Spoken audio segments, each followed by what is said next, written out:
Okay, Bismillah, alhamdulillah, wa salatu wa salamu ala rasulillah wa ala alihi wa sahbihi ajma'in. Assalamu alaikum wa rahmatullahi wa barakatuh. Dear brothers and sisters, this is your brother Isa. This is first live Q&A session with all the subscribers of this channel. I've published quite some videos since last November, and there have been a lot of comments, a lot of feedback from people, many of which I didn't have time to reply or I maybe didn't see. So this is a chance for the well-wishers of my channel to engage with me and ask the questions you may have about me as a Chinese Muslim, as a person. So people who are watching right now, again, thank you for coming, thank you for joining this live session. The purpose of this live session is to offer a chance to communicate with me more spontaneously, and you can ask questions that you may have. So I'm watching a live chat right now. If you have any questions that you want to ask me, or if you have any comments about any of my videos, you are welcome to write them down in the live chat. So yeah, I didn't plan any topic that I'll talk about in this session. I just want to answer some questions.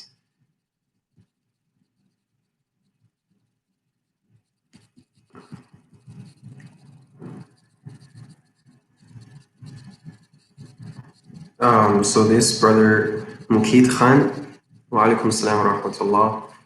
Thank you. I mean, sure, yeah, if you want to do an interview with me, which is for our purpose, sure, I'd be happy to do so. What is my age? I'm 24 years old.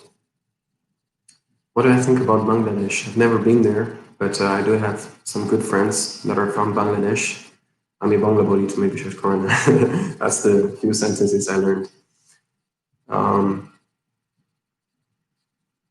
So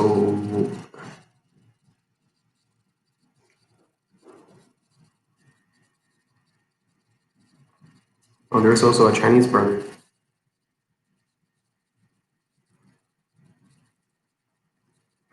There's a Afghani brother, Ammar, who's studying in China right now. Yeah, so I know there are a lot of foreigners that are studying in China right now, and I'm happy that I've provided a window for you to get to know more about Chinese Muslims.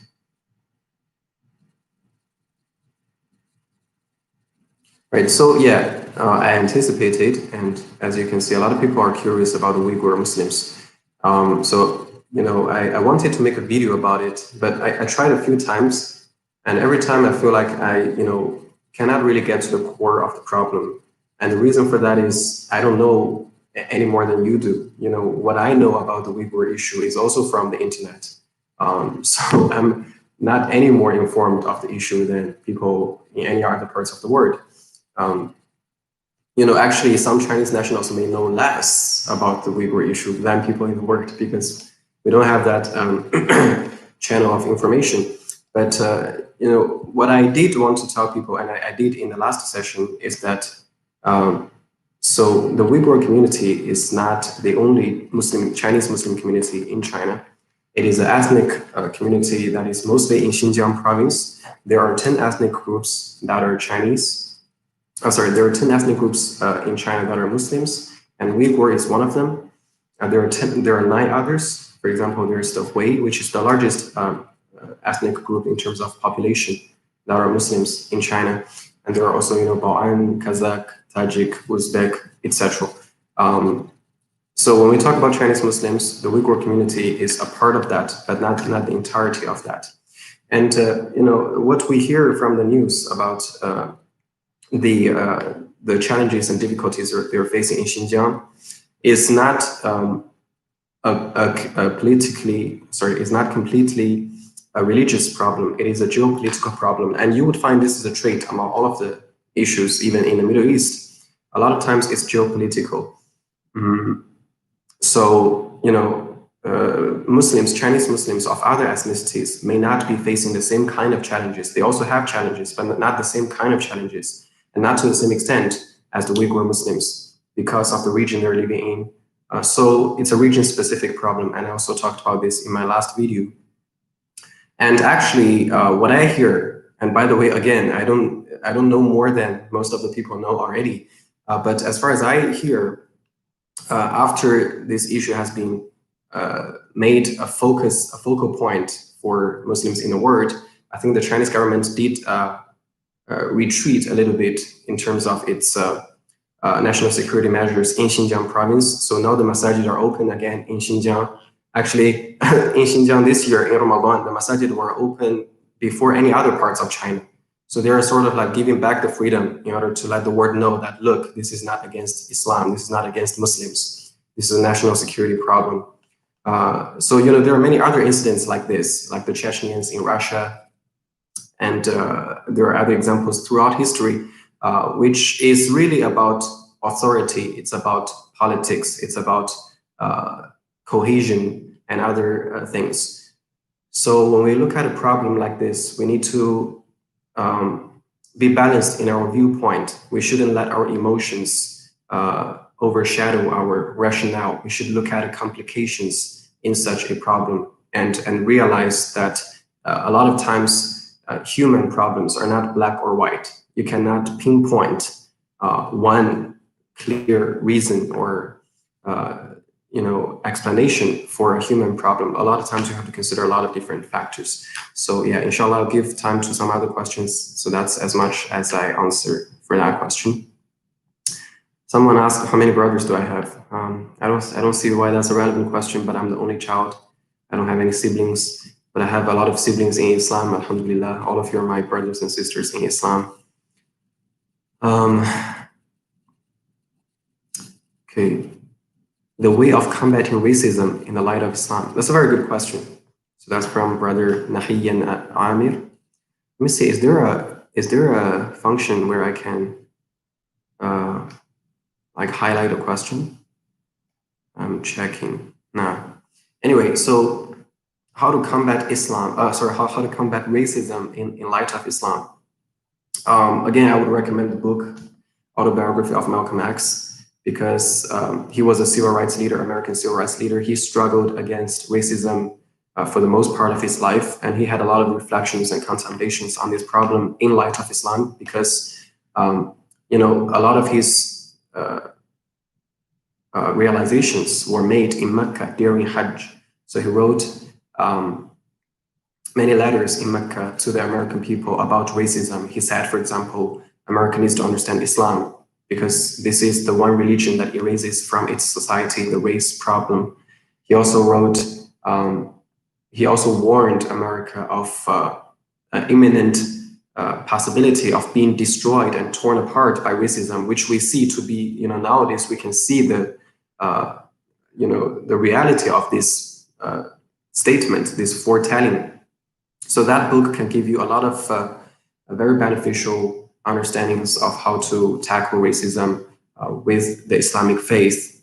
Islam actually provided a very clear and very practical system and methodology of erasing racism from human society, especially the idea that, akramakum indallahi atqakum, the most honorable among you, the most noble of you are the most people with most taqwa, and taqwa is something that we don't see. If we truly act upon that, if we truly work on our taqwa and measure our taqwa and be concerned about taqwa instead of nationality, instead of skin color and other external characteristics, then inshallah we would gradually become more harmonious between different cultures, inshallah.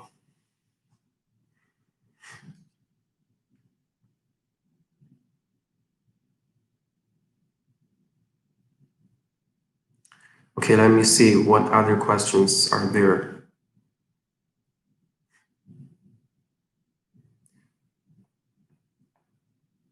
So someone said, like Muhammad Ja'far said, we are brainwashed or bombarded by so much information. We're living in an age of information overflow.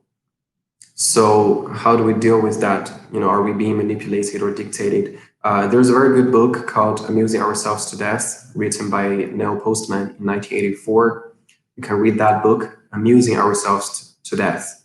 So he talked about this. He talked about how, the media culture is gradually making seriousness go away. So people become less serious, even when we watch news. I mean, think about it. Now, when we watch the protests in America, which was, inspired by a very tragic event, but a lot of people watch it as if it's kind of entertainment. We extract joy and pleasure from watching the social unrest. So this is because the media, the news programs, and things like this, the TV shows, have been programmed in a way that target your the part of your brain that controls entertainment. So the media industry has become an entertaining industry. That's the most profitable way of presenting information. So if you read that book, you would understand how and why information is being transmitted the way it is right now. So I would recommend that book, and also you would have a better understanding of how to balance a religious affiliation to the vast amount of information we receive, because in one chapter of the book, he also talked about how religion is being transformed into amusement, even especially in Western countries. So I guess, we have to maintain a balance. Sometimes we need to prevent ourselves from receiving too much redundant information. And I'm not claiming to be innocent of this crime, but I guess we all sometimes watch video after video, read article after article, and talk to person after person about the same issue, and we don't really, get much benefit from doing so. So I guess we need to have the wisdom. There's a Chinese proverb that says, 两耳不闻天下事，一心只读圣贤书, which means like you cover your ears and you don't listen to the things that's happening in the world, and you focus on reading books. Of course, this is not to be a slogan for life. It doesn't mean you don't care about what's happening in the world forever. It means that in a stage of learning, when you don't have the sufficient amount of knowledge and wisdom and understanding and experience to deal with the problems in the world, then what you should do is focus on, building that foundation first. So what happens in the world is that because everyone has been given a microphone, like, everyone can talk about anything they want at any time they want to anybody they want, which is not a good thing. Some brothers have sent me email and told me that I have a very good platform, alhamdulillah. By the blessing of Allah, I have 70,000 plus subscribers on my YouTube channel, which I still don't understand how. Like, why would people subscribe to my YouTube channel? I have nothing. I'm nobody. And I compared that to Zaytuna College. SubhanAllah, the first Islamic liberal arts college in the US that teaches the hardcore sciences of Islam has 80,000 subscribers. I mean, what's happening now? People just look for rare and exciting things on the internet. We don't care about authenticity anymore. We don't care about benefits anymore. So we need to change that. So yeah, to answer that question, we really need to have a clear target in our mind when we go on the internet. What am I looking for? Why am I here? Why am I attending this live session? So I think we should constantly ask ourselves and discipline ourselves and prevent ourselves from being dragged into an endless and pointless exchange of information, inshallah. Okay. Someone said, well, you come to Pakistan. I've been to Pakistan once. I went to Pakistan in 2016, attended the walima of a brother. And okay, wow, there's a guy called Malcolm X. Yeah, I've been to Pakistan. I've been to Karachi, Lahore, Islamabad, Raiwan. I liked it. And inshallah, if there were a chance, I can go again.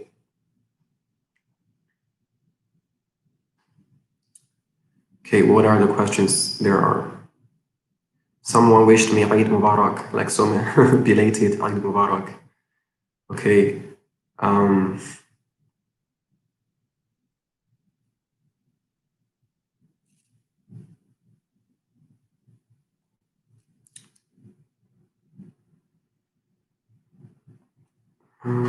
What else?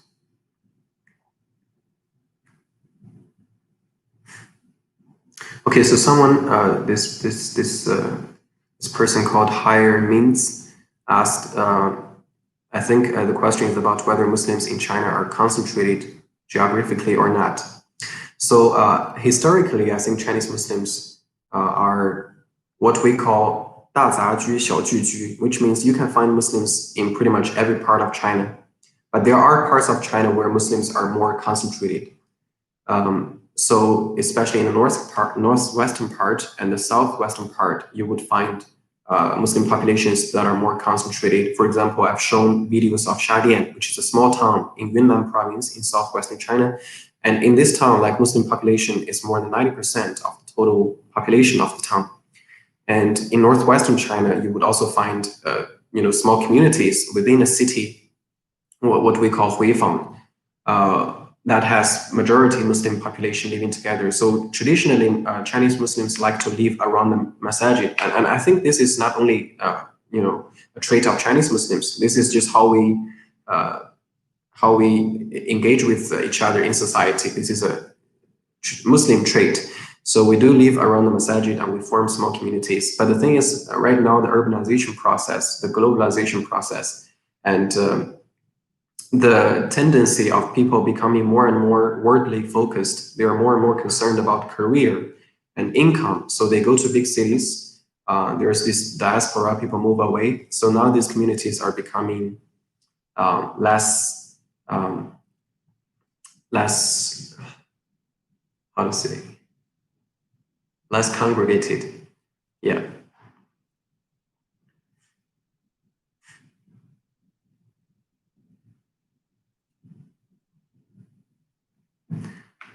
How do I motivate myself? Someone asked, how do I motivate myself? Well, the best motivation is from the Quran. Actually, that's one of the major themes in the Quran, is to provide motivation for you to do what you do. And there's the ultimate motivation, which is Ridwanullah, the pleasure of Allah. And there's Jannah, there's countless and indescribable blessings of Jannah. There's the companionship of the best human being, Muhammad sallallahu alaihi wasallam. Someone asked a scholar, what motivates you to pursue Jannah? Like, why do you want to go to Jannah? Or he asked, what is the best thing in Jannah? Why do you want Jannah? And this scholar replied, Fihi Rasulullah sallallahu alaihi wasallam. The messenger of Allah is there. What else do you want? Don't you want to be in the company of this great man who changed human history forever? And who until this day inspire millions of people by his character. So there are many things that motivate us. And if you read the Quran, you would find these motivations. And also in the biography of the scholars of the Muhsinun, the excellent worshippers and believers. So that's another source of motivation, to look at the life of incredible and amazing believers. Okay, another guy asked, is being a Muslim in China difficult? I was once in Kuala Lumpur airport for transfer, and this uncle, Malaysian uncle, saw me, and he asked me where I'm from, and he didn't speak English. He spoke Arabic, so I replied in Arabic. I said, "Ana min Sin," and immediately, right, just like everyone else, his reaction is, هناك مصيبة في الصين. There are a lot of trials and tribulations in China. And I said, المصيبة في كل مكان للمسلمين. الدنيا سجن المؤمن وجنة الكافر. I said there are difficulties and trials and tribulations for Muslims anywhere. This is just this is the sunnah of how believers will be tested. This is, the Prophet ﷺ told us, ad-dunya, this word, is the Jannah, is the prison for the believers, and Jannatul Kafir, it's the heaven of disbelievers. So we surely will be tested no matter where you are, and you will be tested in different ways. Do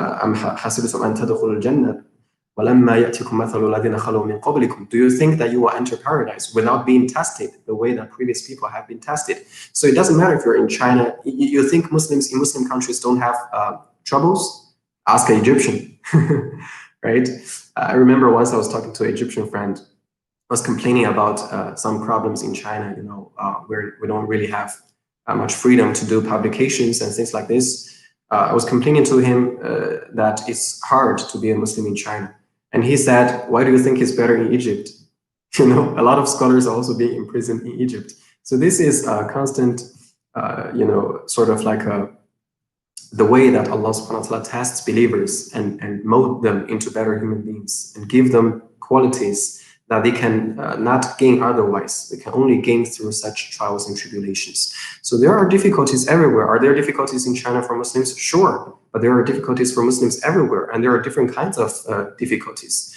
To some people who have full religious freedom, they have lack of motivation. But in China, a lot of Muslims have trouble practicing in certain ways, but they are highly motivated, right? I've talked about this before. You go to my hometown and you go to Fajr prayer, you will see like hundreds of people.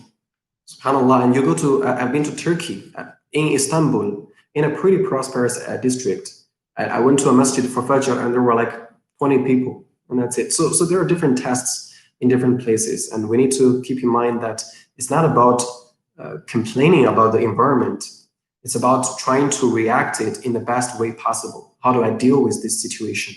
You know, if I cannot make it better, how do I make myself behave in the best way according to the circumstances? So that's what I would say to that.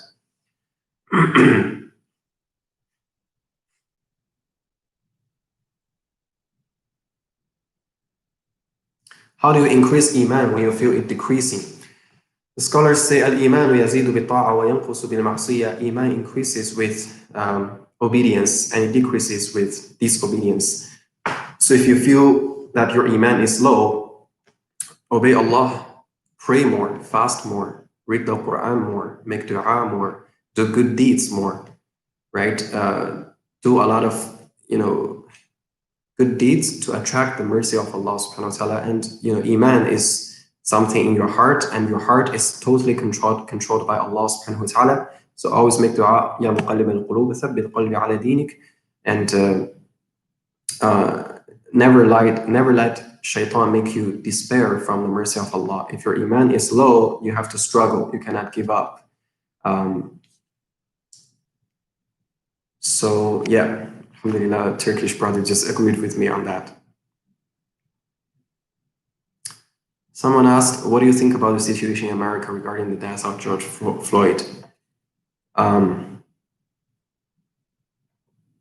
So yeah, somebody asked this question in the first live session yesterday with the members, and I said basically that it's unfair for a foreigner to make a blanket indictment about a problem or a phenomenon in another country, because I don't know the social fabrics of America as well as the American people know. I don't know the details of the history of police brutality as much as the African Americans in America.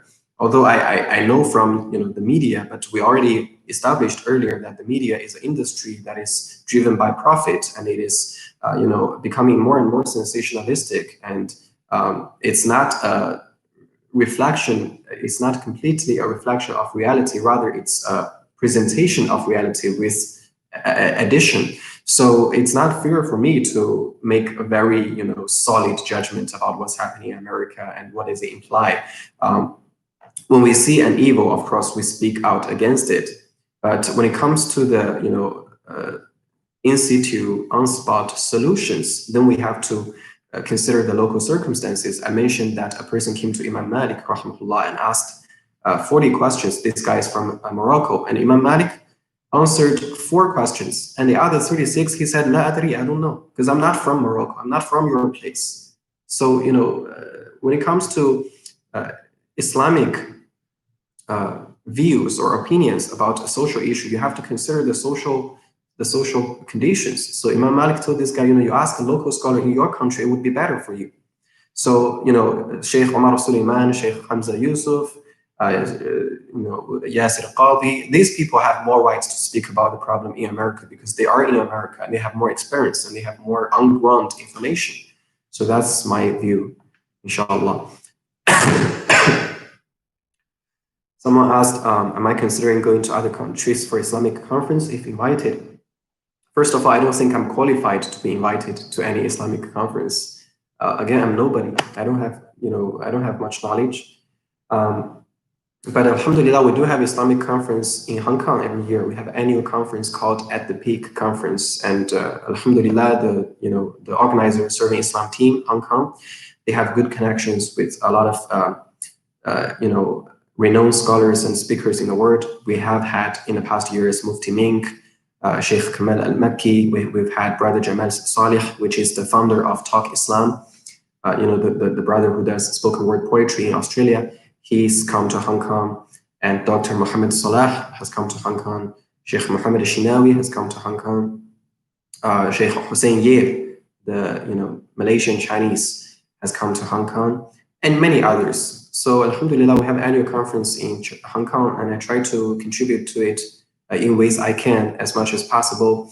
And it's a good question. I do wish, inshallah, as I learn more, maybe after 10 years, once I become more knowledgeable about Islam, when I have, the qualifications, then it is one of my biggest dreams to serve the Ummah by conveying authentic and beneficial knowledge and solving people's problems and make the world a better place. I mean, that should be a dream for all Muslims. And, I think it is one of my aims, because I do see that I have been, alhamdulillah, talented with the ability to speak well, with the ability to master languages pretty fast, and to articulate rather clearly. So I think I do want to use that talent to serve the Ummah at large in the future.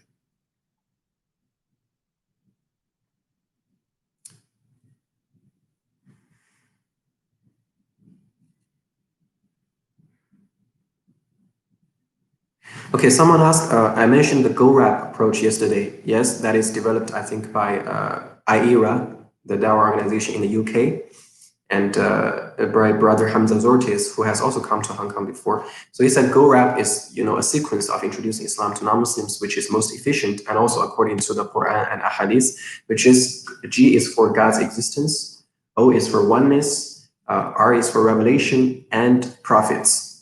So that's the sequence that you establish a person's understanding of Islam. And this brother asked, can I talk about it in Chinese? I've written an article about the Ghorab approach in Chinese. You can find this article on my WeChat official account called Shanjing. So if you know Chinese, Shanjing, you can search for that, and you will find this article. It's just published a few days ago. All right, let me see what other questions are there.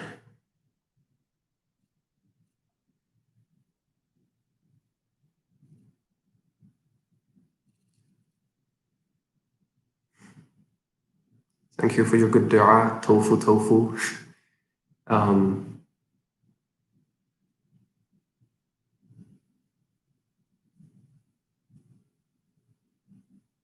do we protect the youth from materialisms in these days of YOLO?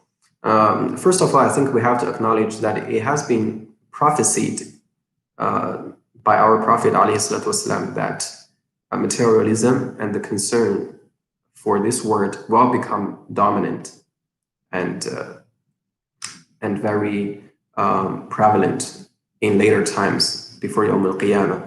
He said that there will come a time when different nations will call each other to attack you, to attack the Muslims, to oppress the Muslims. And the Sahaba asked, is it because of our small number? Is it because we're going to be so few that they will attack us? The Prophet ﷺ said, no.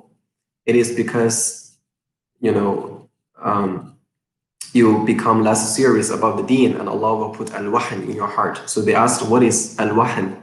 He said, Hubbu dunya wa karahiyatul maut. It is a love for this word and hating death. So when this has been prophesied, this will become a trend, and even Muslims will become more focused on this dunya, and that's when we lose strength. That's when we lose our power.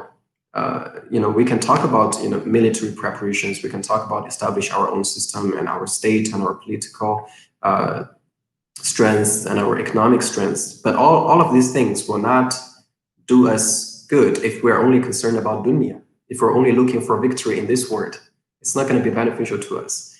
So that's why once Dr. Kasuli is a African scholar who spent a lot of years in Saudi Arabia. He's also a doctor. came to Hong Kong. He told us this word that he used in some academic papers, akhiristic. He invented this word, right? It's a combination of Arabic and English. We need to have akhiristic thinking. So whatever you do, whatever you think about, you should always relate it to the akhirah, the hereafter. And how does that benefit me in the hereafter?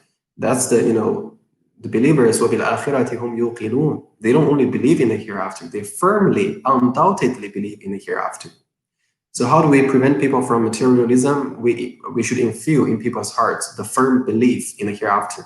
It is a reality, right? To us, it's not a belief. It doesn't matter if you believe or not. Heaven and hell are real. It's going to come. Surely soon you will know, Allah said many times in different surah. You will know. So by telling people about the hereafter, by making people firmly believe in the hereafter, inshallah, we will become more concerned about what really matters.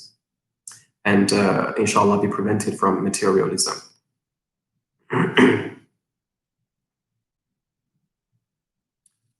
Is there a Muslim community in Ningbo in China? This brother is hiding there for 3 years from a bachelor study. He's used to the multiracial environment in Singapore. I think you can find Muslims pretty well everywhere in China, but the number depends. In some places there are less Muslims. In some places there are more Muslims. But yeah, inshallah, if you just go and ask the local people, there will always be a masjid somewhere, even if it's a small city, even if it's a very far away, remote place, you would find a masjid. Really, it's not really about the number. A community, a group of people, it's the quality is more important than quantity. When I was in the US, when I was in Tufts University as an exchange student, we had a very small prayer room, and the people who maintain the 5 daily prayers are about just 4 to 5 people. But I really enjoyed myself there. I had a great time in those 4 months in America because the quality was so good, right? These people were really akhiristic people. We're still in touch. When we meet each other, we don't talk about grades and this exam. Well, we do talk about it occasionally, but moreover, we talk about, the Quran and our deen, and we remind each other of Allah subhanahu wa ta'ala. So Imam al-Ghazali says, how many do you need when it comes to a good friend that can remind you of Allah? Imam al-Ghazali said 1 is enough. You need 1. If you have 1 person who can, feel comfortable talking about Allah with you, khalas, that's enough. That will maintain your iman, inshallah. Yeah, someone asked me a question, am I making content in Mandarin? Sure, absolutely. So because YouTube is mostly an international platform, so I make videos in English on my YouTube channel. But I do have a WeChat official account. WeChat is the most commonly used social media platform in China. I have a WeChat official account with a group of other Chinese Muslims that are excellent brothers and sisters. But we work as a team. So we translate a lot of articles into Chinese. We also have original content, me talking about some basic topics about Islam. We have about 27,000 subscribers. And just in the past Ramadan, we translated the Faith Revival series by Sheikh Omar Suleiman and Yaqeen Institute into Chinese.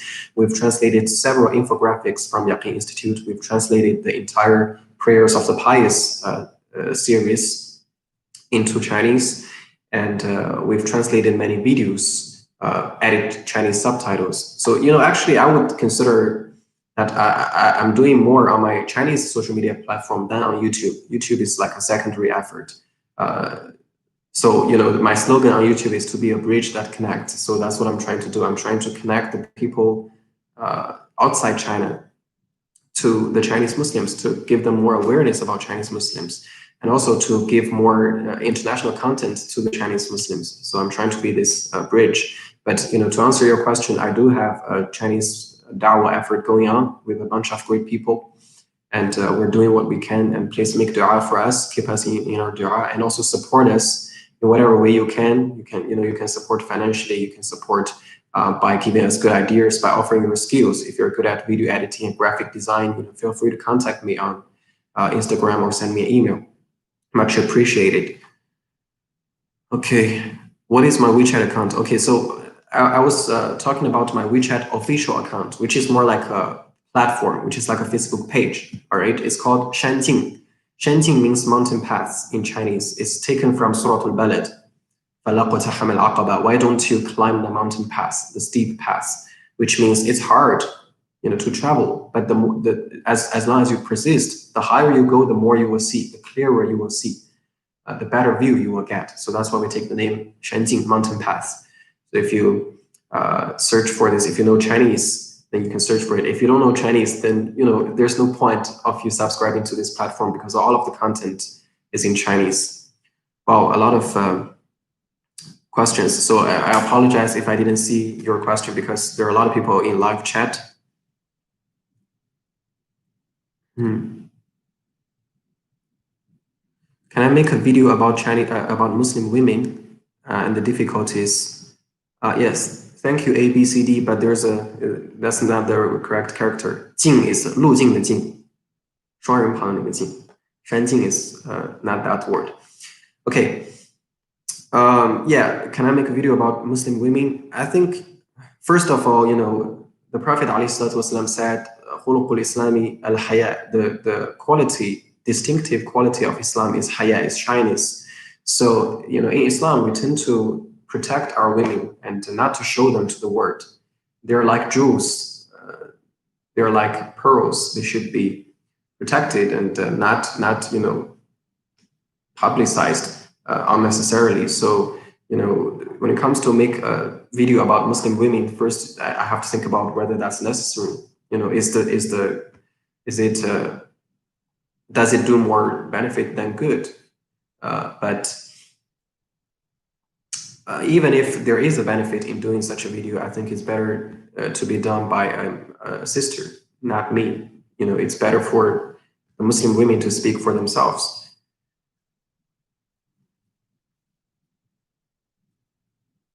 Okay, someone asked a question with this donation. Read a little bit about your history of Muslims in China and read that some thinkers from the past tried to merge Islam with Confucianism to introduce Islamic thought to China. What do you think? Yeah, so thank you for that question. It's a very good question. I've talked about this a little bit in my video, in my talk about the history of Islam in China. So basically, during the Qing Dynasty, there was a movement called Han Kitab, all right? And Han is the name of the majority ethnicity in China. Like over 90% of the Chinese are Han Chinese. So Han Kitab is a movement that intends to translate and explain and interpret the Islamic scripture, which were mostly written in Arabic and Persian, translate them into Chinese and explain them with Chinese cultural ways, so that the Chinese people can understand. And I've read some books like this. For example, there's Qing Zhen Shiyi by Jing Tianzhu in Qing Dynasty. It was a terrific book. It was so good. And, I think it was a very powerful and, impactful movement that really opened the mind of a lot of Chinese people. Because the Chinese people are a very culturally and civilizationally proud people. We always talk about we have 5,000 years of history, whereas other nation states, if you think about the United States of America, it just have a few hundred years of history. But the Chinese people constantly talk about we have 5,000 years of history. It's a civilizational heritage. So if you don't introduce Islam with relation to this long cultural history that they are familiar with, then they tend to overlook and reject. So I think the movement was very impactful in the way that it opened the mind of a lot of Chinese Muslims. And also it showed the Chinese people that Islam didn't take away our Chineseness. This is something also Dr. Kasuli said, right? He came to Hong Kong and he told us, he said, look, Islam will not take away your Chinese identity. Islam will not make you non-Chinese. Islam will make you a better Chinese. If you're a Malaysian, Islam will make you a better Malaysian. If you're African, Islam will make you a better African, right? In a way that you can, distill the Islamic principles into your culture in a way that benefit the people while upholding your Islamic principles. So I thought that to be very wise. So I think this is a good movement. And I think it's something that we still need to do at this day and age. We need to find culturally appropriate and relevant ways to convey Islam. And, this is what the Yaqeen Institute has been doing. Dr. Jonathan Brown talked about their approach of reclaiming the narrative. A lot of times people in non-Muslim countries tend to just constantly react to people's accusations and rumors, and criticisms. Oh, Muslims are not. Muslims are not terrorists. Women are not oppressed, and we have religious freedom. We constantly tell people what we are not. Whereas Yaqeen Institute wants to reclaim the narrative. When you talk about, arts that defame our Prophet ﷺ, they don't talk about, the honor of Prophet ﷺ. They talk about freedom of speech as a topic of, social concern. So they elevate the topic to a new level. And that would have a much bigger impact. That's why Yaqeen papers have been quoted in academic papers and books and talked about in universities. The impact cannot be underestimated. So yeah, I think the Han Kitab movement was a very influential movement. And when it comes to fusing with Confucianism, it doesn't mean that they, confused Islamic beliefs to the Confucianist beliefs or their worldviews and ideologies. Rather, they are explaining the beliefs of Islam with, elements of Confucianism to help people understand. I'll give you an example. In this book, Jin Tianzhu, he talked about a lot of Chinese people criticize Muslims for having too many requirements when it comes to food. Like, why don't you guys don't eat this, you don't eat that, you have too many rules about food. So he quoted Zhou Li, which is a very ancient literature in Chinese history. He said, in your ancient literature, you also mentioned you don't eat this, you don't eat that. There are actually more rules in Zhou Li than our halal requirements. So he said, why are you criticizing us? And you have more rules. So this way, the Chinese people, are just speechless. What can I say? You are quoting my culture to convince me, so I'm convinced. A lot of people are convinced that way. So I think that's what we need, because Islam is universal. It doesn't. It's not only for one particular nation. It can apply to any nation. And scholars talk about the relationship between Islam and culture. The word ma'ruf, we're supposed to, ya'muruna bil ma'ruf. We're supposed to tell people about the good. But ma'ruf literally means something that is known by people, something that is well acknowledged. So you have to know about a particular nation's characteristics and its culture in order to sort of figure out what is the ma'ruf in this context. The ma'ruf has to be context-based, right? We're not trying to make Chinese people exactly the same as Arabs. That's not necessary. We just need to make them better Chinese. We make them Chinese Muslims, inshallah. All right, let's see. What other questions are there?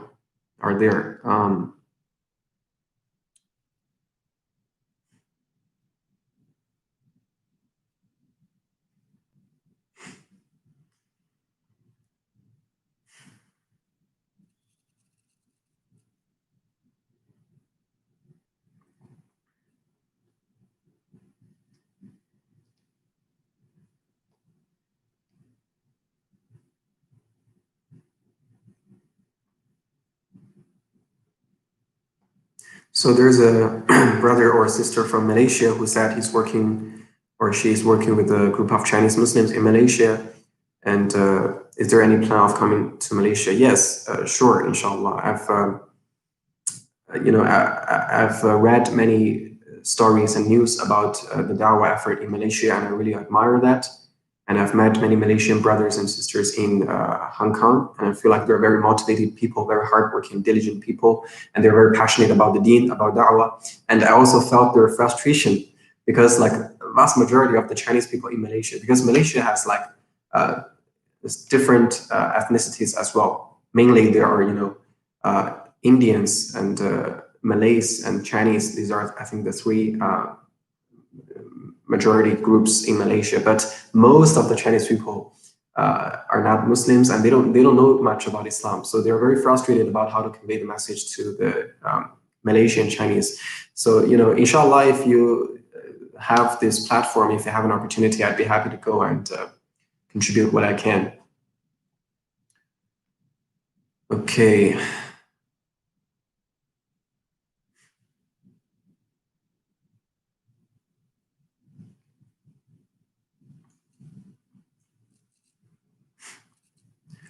So this Malcolm X guy asked a question, and I'll answer your question just for this name, because Malcolm X is a role model of mine. Do you believe Muslims in their own country should keep their cultural identity, yani their language, dress code, food, etc., just practice pure Islam and not take on Arabic cultural practices? Yeah, that's what I just said.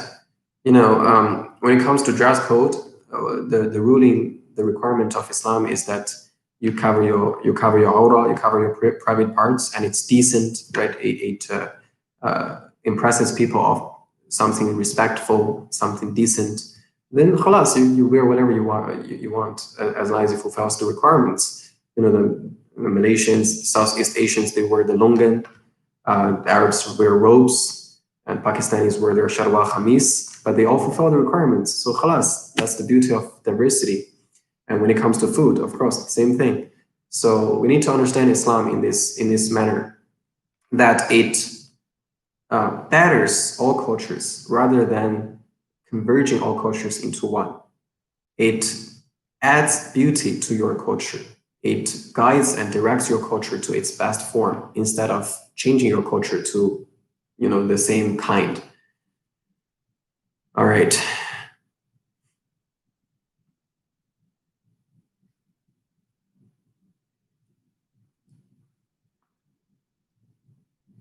Okay, so Servant Cool, you can message me again because there's a chance I missed your message. There are many people who message me every day, so I apologize. But message me again, and inshallah, maybe after the virus outbreak, you can arrange and I can come, inshallah.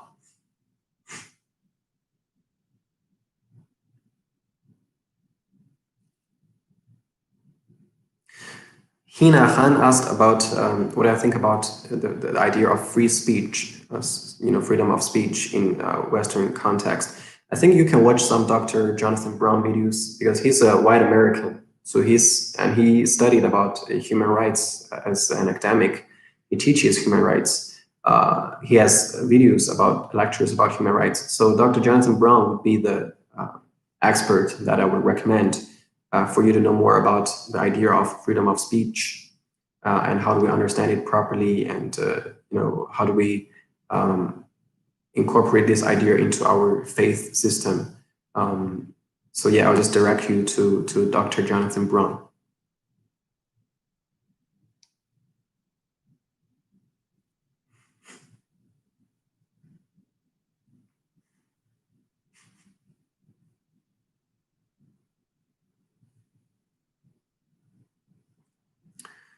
Someone asked, what do I think about Islamophobia and haters of Islam? Again, this is something that has always been there, and this is something also that Muslims are well aware of, because the Quran has long passages about haters of Islam, Islamophobes, right? The enemies of Islam. Allah talks about them all the time. And also the munafiqun, the hypocrites. So this is, very normal. Every prophet and their followers had enemies and had haters. And the truth is a lot of times harsh and hard because it's honest. It tells you as it is. But people a lot of times are hesitant to accept the truth because it will sort of interfere with their interests, with their private desires. So we have to understand that it's very normal, and the world will never be free of Islamophobes. There will always be people who are exhausting their effort in attacking Islam and trying to push people away from Islam. So you can't really control that. We have to understand that this is just the way the world works. There will always be opposition.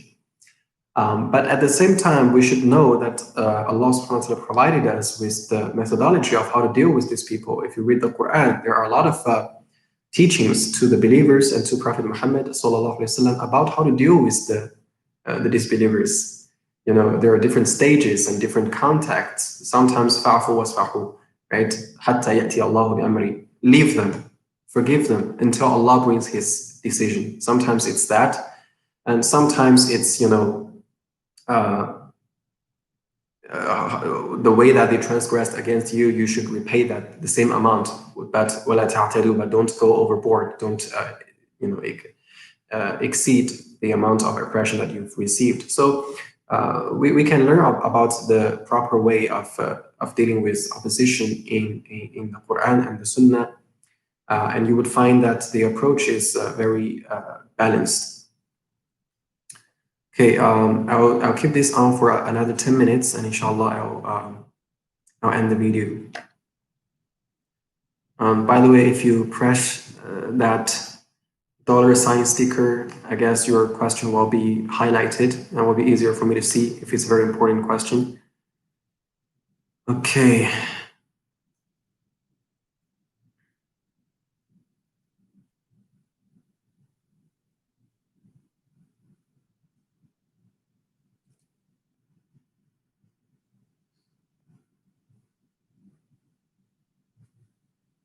What is the traditional path of learning about Islam in China? So we have this, we call it 经堂教育. So most people study Islam in the masajid when they were children. It's quite similar to the madrasa system in South Asia. And, but they study the books that they study are a lot of times in Persian and Arabic, which is not very culturally relatable. That's one of the problems that we need to work on. But that's the traditional way of Chinese Muslims studying about Islam. They go to the masjid when they were very young. They study, a few short surahs, Surah Al-Fatiha, Qul Huwa Allahu Ahad. They study a little bit of Arabic, just the alphabets maybe, and they study some dua. They study how to pray, and that's it for most people. And then for the tulab al-ilm, for the people who wish to become imam or clergy, they stay in the masjid until they're maybe 18, 20 years old. They would memorize the Quran. They will study a lot of religious books. It's quite similar to a madrasa system.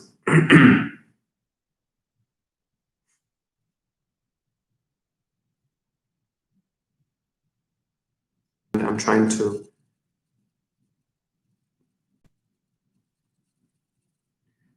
to be focused on more productive things, and social media is always distractive, as you know.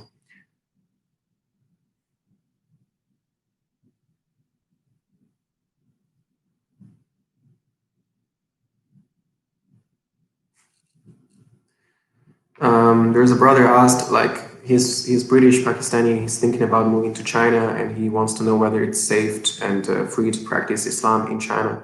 Yeah, sure. And I think as a foreigner, more so, you're more free to practice Islam than a Chinese national in China. Because, the Chinese government is very smart. They want to present the image to foreigners that, we're very welcoming and very open-minded. So as a British Pakistani, I think you'll be fine. And there are a lot of foreign students from Muslim countries living in China right now, and they practice Islam freely. But your friend is right in saying that as long as you don't call to it, because if you are active in da'wah or if you organize religious activities, that is a very sensitive issue. And it doesn't matter where you're from. I talked about my experience. I tried to organize a small gathering once, and the police officers came before we did. So in China, like any sort of da'wah activity, any sort of religious activity is of high sensitivity. So that's something you should keep in mind.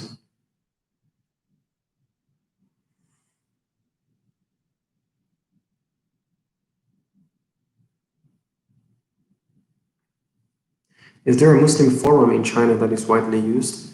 I mean, I think there are a few websites, Yiguang Wang and Zhongmu Wang. Yeah, there are a few websites where they have Chinese articles and materials. So you can, if you know Chinese, you can search for that. If you don't know Chinese, I don't know why you want to do this. I don't know what's the point of this.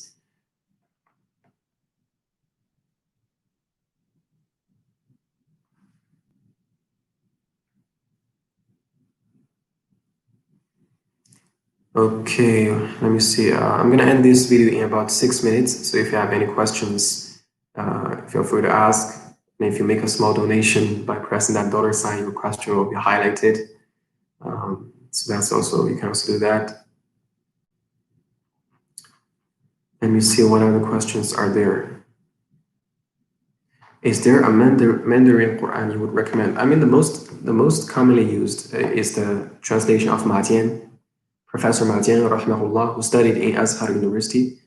who taught in Beijing University. So he was very, very good at Arabic. His Arabic level was like professional, and his translation, because I've read the Chinese translation, the English translation, and I can understand Arabic as well to some extent.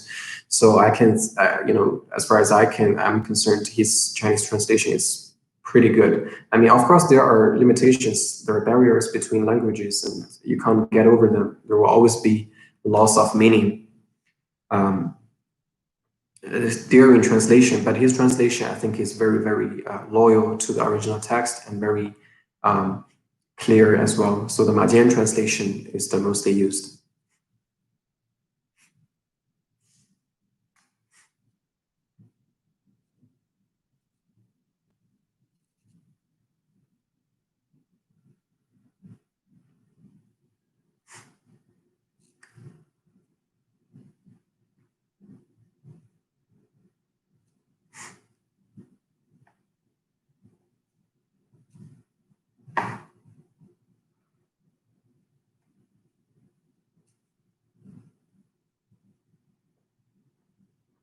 I'm just browsing through the live chat to find other beneficial questions that I can answer. This video will end in about 4 minutes.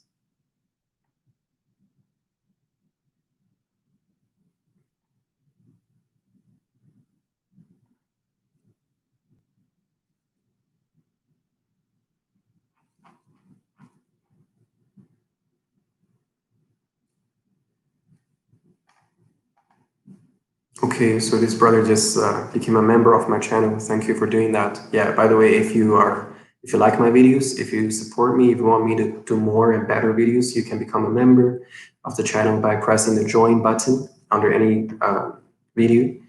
And as a member, you have some extra perks, and I'll be able to read your comments more easily because there will be a badge next to your name, just like that.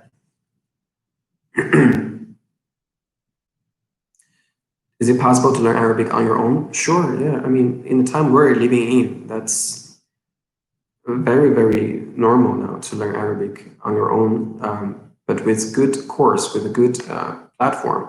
I personally, I learned most of my Arabic online with Bayina Institute, with Bayina TV, and they focus on Quranic Arabic. I still have to work on my conversational Arabic. But yeah, if you have a good course, you can learn pretty well online. And if you practice,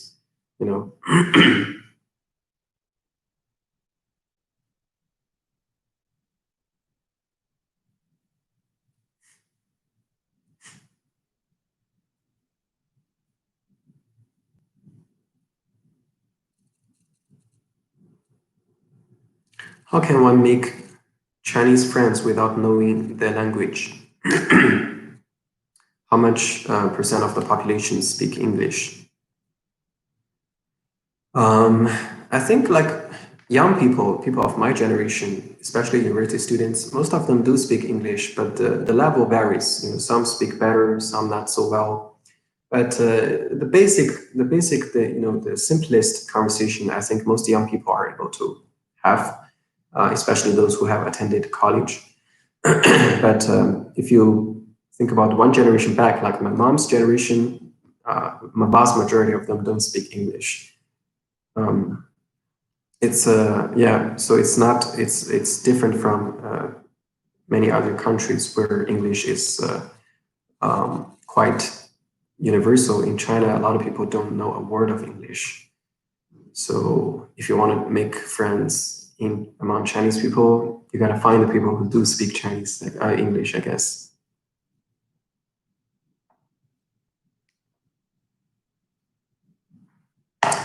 What resources I would recommend to learn Chinese?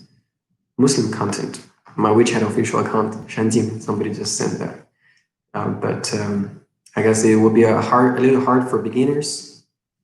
I personally have never learned Chinese by myself, so I can't recommend good resources. I don't know.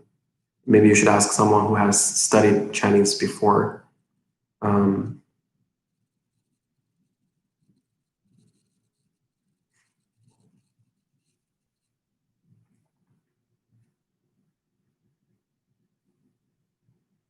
Okay, I think I'm gonna end this video in 1 minute or so. So just last 1 minute. If you have any questions, feel free to voice them out.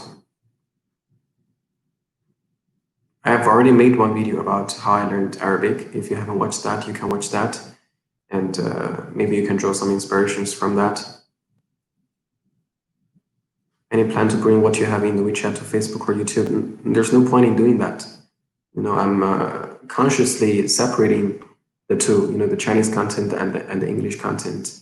Yeah, sometimes when I prepare a talk, I prepare it in both languages. Like I would record the video in English and then I would record the video in Chinese and I publish it on both platforms. But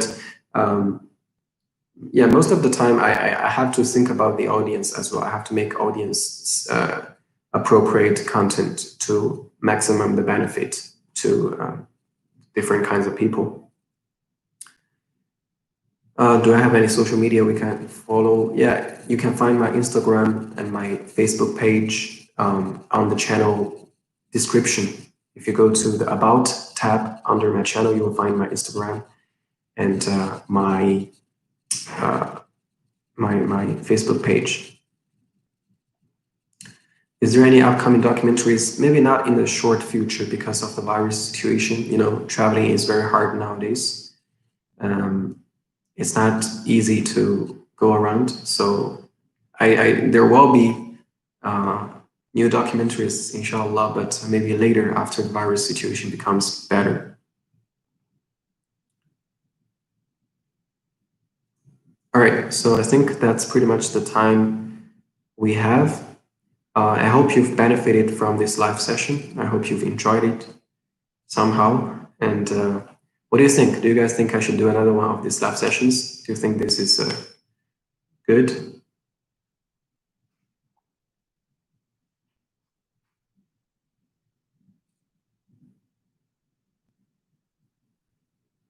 Okay, 4 people said yes, among the 50 people watching. Okay, Jazakallah khair for the reply. Yeah, and I thank you very much for joining today, taking out the time to attend this live session. I hope you benefited from it. And whatever I said that benefited you is from the mercy and guidance of Allah subhanahu wa ta'ala, and whatever I've said wrong is because of the evil plotting of shaitan and my shortcomings. May Allah forgive me and hope you forgive me as well. Jazakumullah khairan. May Allah subhanahu wa ta'ala unite us, unite our heart, keep us firm upon our deen, give us more beneficial knowledge, and give us a correct understanding of the deen, give us consistent practice of the deen. And so I hope you also make dua for me, for this channel, for my WeChat official account and a Chinese platform, and support me in any way you can.